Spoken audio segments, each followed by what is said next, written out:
Let me see. Rowin Twin Looper tutorial.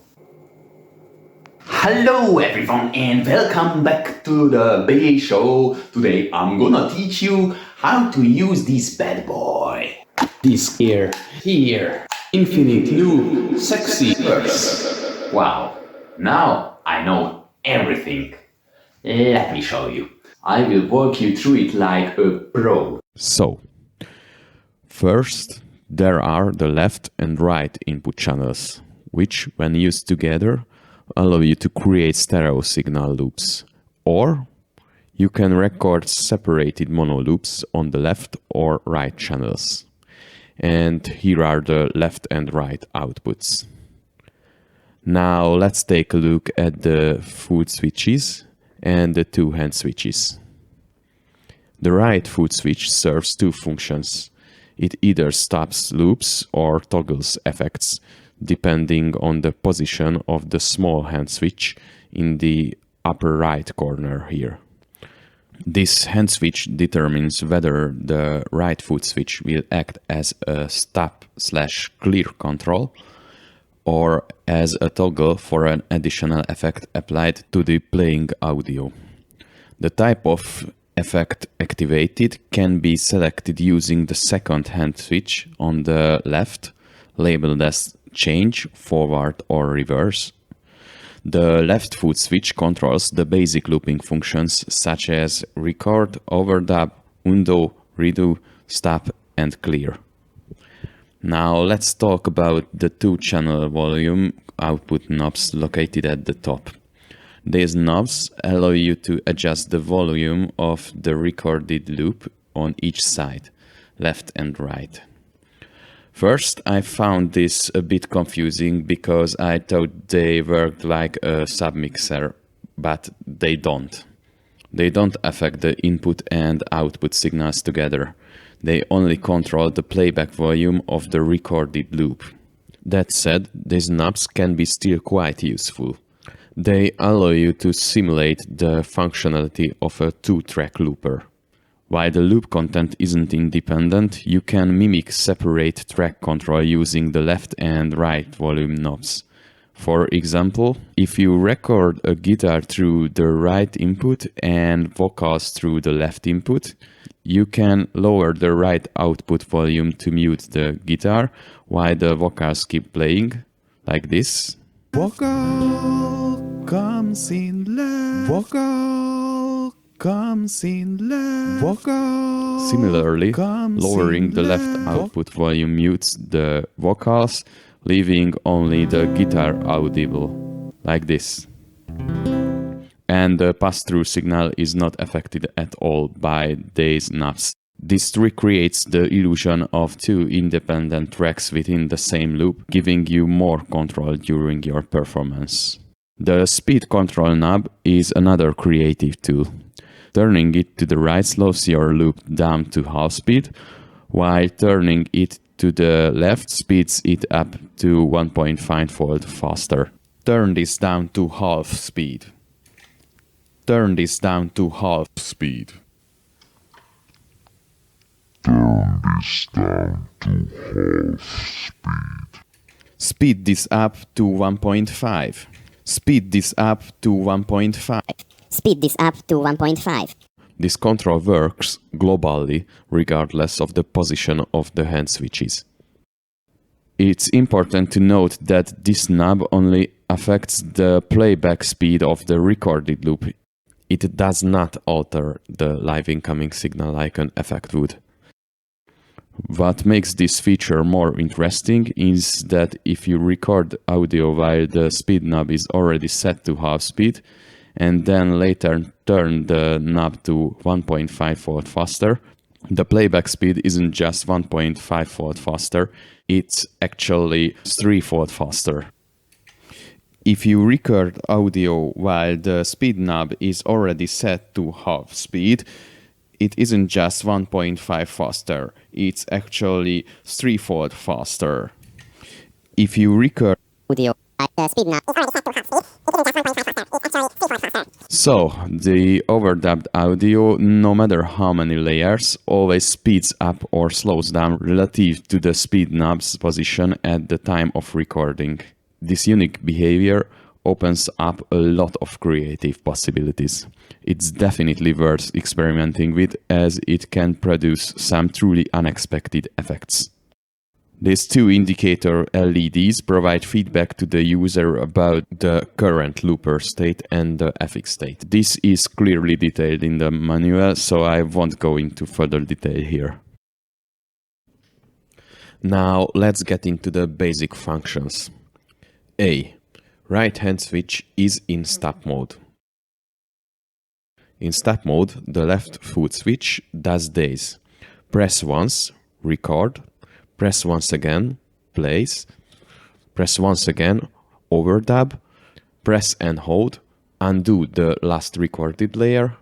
Press and hold again, redo the last recorded layer. Press twice, it stops. And if it's stopped and you hold it down, it clears the whole loop.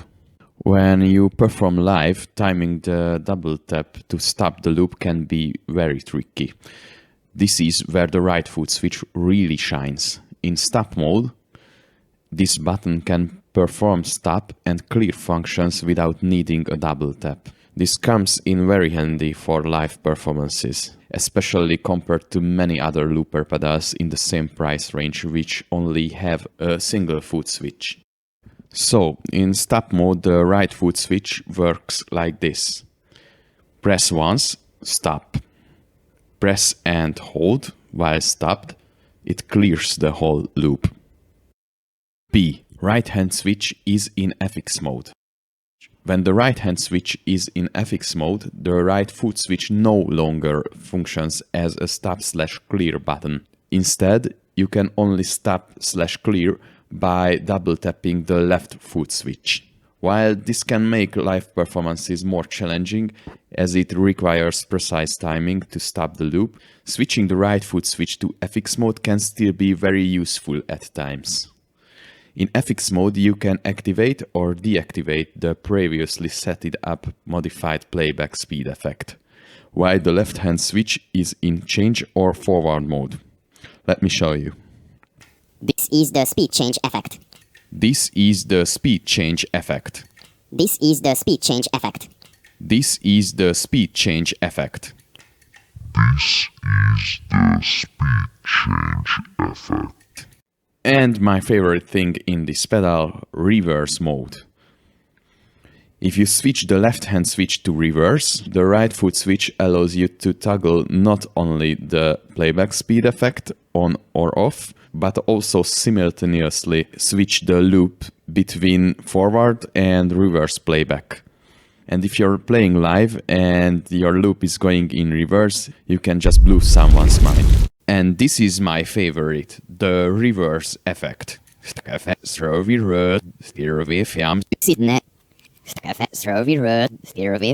is my favorite. I think it's important to note that if you're in reverse mode, you cannot overdub or record, or at least I couldn't find a way to record while in reverse mode. It's a pity, but even with this limitation, the reverse effect is still an extremely interesting feature. Imagine recording something, then slowing it down to half speed and playing it in reverse. It can create a truly unique soundscape atmosphere.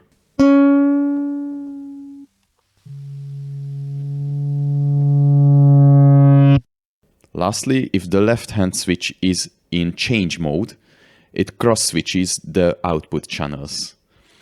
I think it's very important to clarify a common misconception about this. The change mode does not mean that you have two separate tracks on two independent output channels. And if you think you can cross-switch which input channel comes out on which output channel, nope. So the change function simply determines which side of the looped audio is routed through which output channel.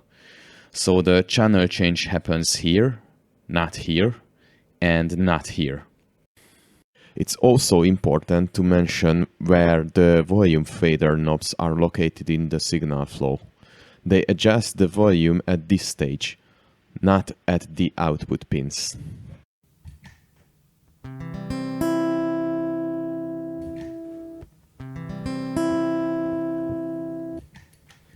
Singing, singing, singing, singing, singing. Considering this, the change function can come in handy in a creative way, like putting an external effect pedal, for example a reverb, after the left output channel and leaving the right channel dry. Using change mode, you can swap outputs, making the previously dry channel playback with reverb, outputted to the left, or playback dry, outputted to the right. Vocal comes in right. Vocal comes in right.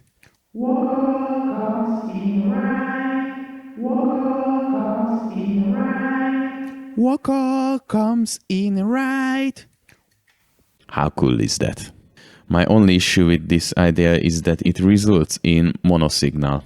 But you might be able to solve this by using an external mixer that goes beyond the scope of this gear review video. And finally, here is the USB port, which allows you to connect the looper to a computer.